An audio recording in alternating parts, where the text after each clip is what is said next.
You know, they say that it's the most wonderful time of the year. A time in which families go out into the snow and they pick out big trees for their living rooms. They go sleigh riding, they go tobogganing, and occasionally, they are defending their homes against barbarian hordes. Because in tonight's main event, we are giving the hot tag to Hundra. Let's burn this house down. I'm a sucker for 80s sword and sorcery.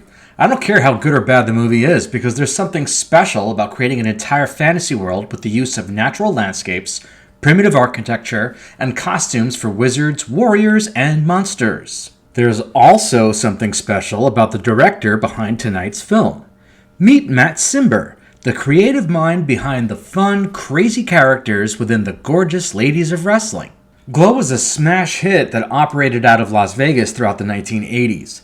The women portrayed living caricatures of Cimber's design, but despite the comedy routines, he still made the product as authentic as possible. They were trained properly and were expected to remain in character when seen in public. Glow's campy nature allowed me a peek into Matt Cimber's mind, and when I learned he directed a barbarian movie with a female lead, I was sold immediately. The first 7 minutes are right out of Conan the Barbarian, as this settlement of an all-female tribe is reduced to ashes for no reason whatsoever.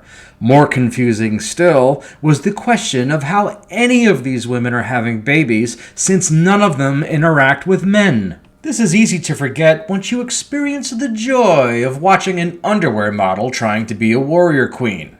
You'll find better choreography in a middle school play. And once the battle is over, Hundra becomes faced with the daunting task of repopulating her tribe and seeks out the High Priestess for guidance. Cosmetics peel off as the priestess explains the obvious, insisting that the only option is reproduction. Our hero is disgusted by the thought of sleeping around to make this possible, but the priestess insists, "You are Hundra. You must try." Hundra is advised to seek out the sign of the bull, as the perfect mate will be close by, but the prophecy fails to mention having to make a choice between 3 men for the job. Which one will she choose? Bachelor number 1 is a man of few words. In fact, the only time he opens his mouth or when he has to burp, or when he takes a drink like Soda Popinski. Bachelor number 2 is a holy man, but has no explanation as to why his temple functions more like a brothel, or why the bull is even considered to be a sacred animal. Bachelor number 3 is a slave driver who plays hard to get. So hard that he tries to push her over to bachelor number 2, because he's a slave driver. Just who will be the man to make Hundra's dream come true?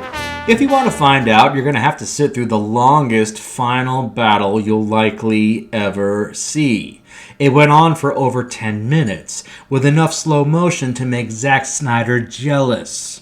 I expected a little more from the man behind the gorgeous ladies of wrestling, but I'll be generous and I'll book Hundra for the main event on the card. Let's be honest, I wasn't expecting a contender to Conan's throne. I was expecting brain candy, which is exactly what Hundra is.